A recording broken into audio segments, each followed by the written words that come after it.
Magandang hapon po. Welcome to 5th Generation Hobby Shop. Mag-unbox tayo and testing tayo ng unit ni Sir Don D. Ito ay T-Rex WE. May kasama ng bala, 0.23 grams, 4,000 shots. May kasama na rin gas yan, Pop Dino, oil added. So, itong gas na to, may oil na to sa loob, formula. Pero kahit may oil yung gas na yan, may kasama pa rin siyang silicone oil. Libre na po yan. So, ito yung order ni Sir, T-Rex WE High Kappa 2011 Silver 2-tone, silver slide, black frame, made in Taiwan, airsoft pistol, yan, airsoft gun.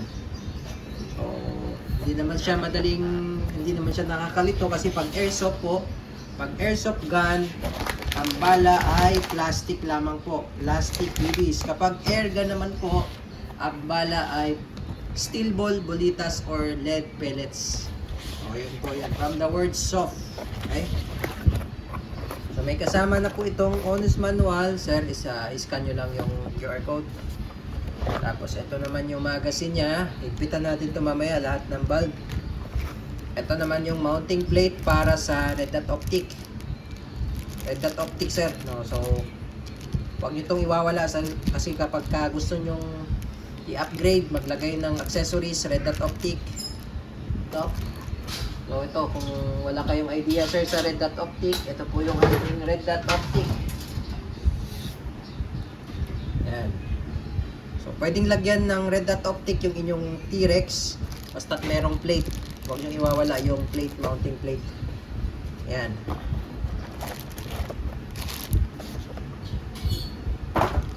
So sir, yung inyong High Kappa T-Rex 5.1 magwell na yan, staple grip, beaver tail safety, fiber optic sight, front and rear.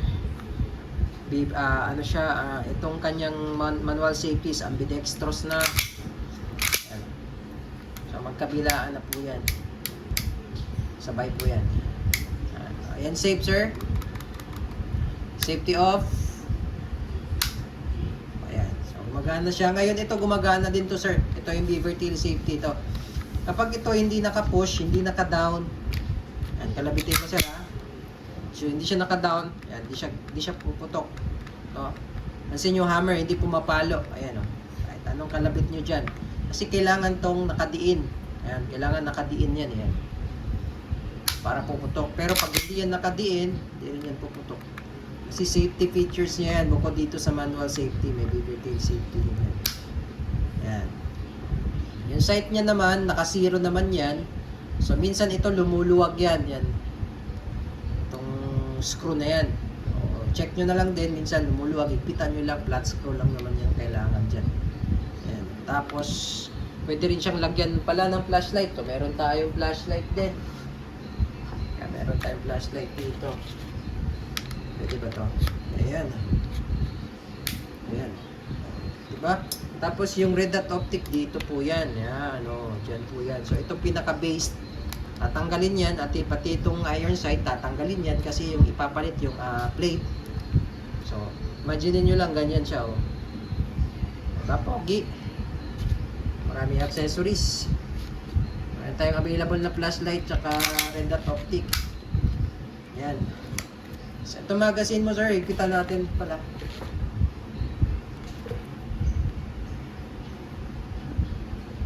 Lawagan ko lang sir yung valve muna para mag-absorb yung oil. Mabawas lang sir ng konti dito sa oil. Konti lang.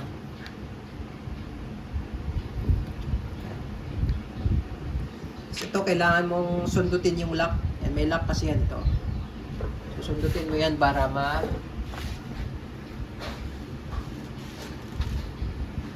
maalis mo yung base pad.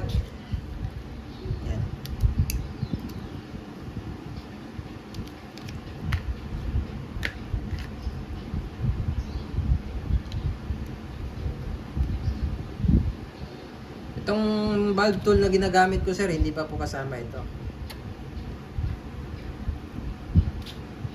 Nagamit ko lang po ito sa mga valve. Pero meron tayong available kung gusto nyo mabili sir. Kita na natin para pagdating dyan sa inyo, intact na. Yan. Pag kayo naman ang maghigpit, pag meron kayong valve tool, huwag nyo siyang higpitan ng todo higpit kasi pwedeng maputol yan. Alalay lang, sir. Yan. At meron pa tong isang o-ring dito sa loob. Malaking o-ring naman yun. Pagbabalik naman, push mo lang yan. Yan. Ayos na. So ngayon, load tayo ng gas. Subukan lang natin yung gas mo, sir. Yan. Inverted position po. Upside down, 3 to 5 seconds lang.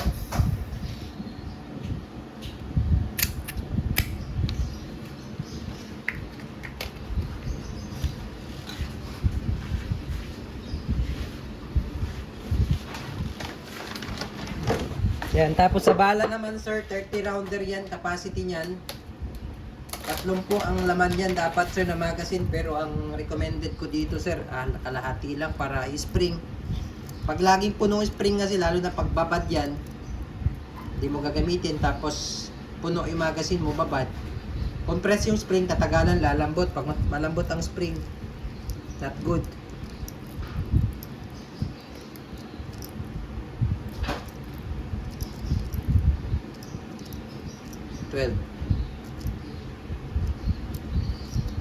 Yan. Pag 15 lang, sir, hindi siya gaanong compress. Sakto lang, nasa gitna lang yung spring. So tama lang 15, sir. Tapos pag malamig magazine, pahinga mo lang, sir. Huwag mo siyang gagamitin muna.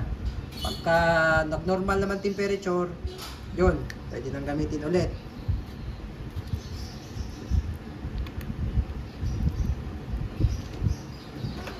Dito, sir, pwede mong lagyan dito ng sir, ng silicone oil.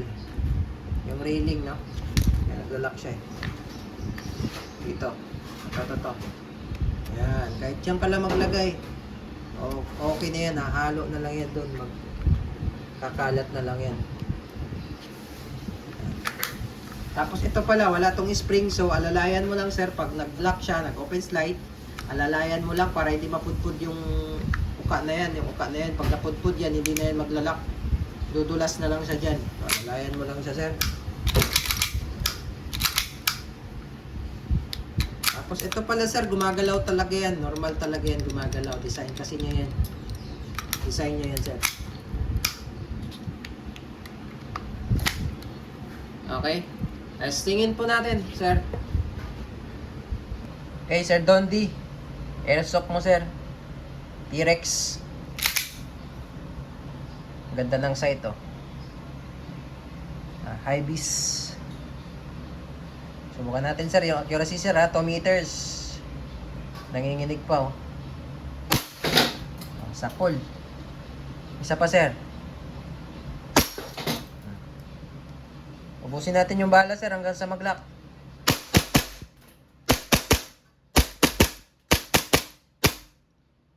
Oh. Ayan, nag-lock na siya. So kapag yung sinabi ko kanina, sir, na kapag malamig yung magazine, may tendency hindi magla-lock. Normal po yun. Huwag po kayo mag-alala. Normal po yun. Dahil sa magazine, pag pag malamig ang magazine, humihina ang blowback. Kaya po pinapahinga muna yung magazine. Ayan. So kapag ganyan pong nag-lock na siya, wala na yung bala, release mo muna yung magazine, sir, ha. Always release na magazine muna. Tapos saka mo sa ibabalik. Ayan. Okay, all goods na tayo, sir. 2011 na Kappa T-Rex. Pistol, airsoft pistol.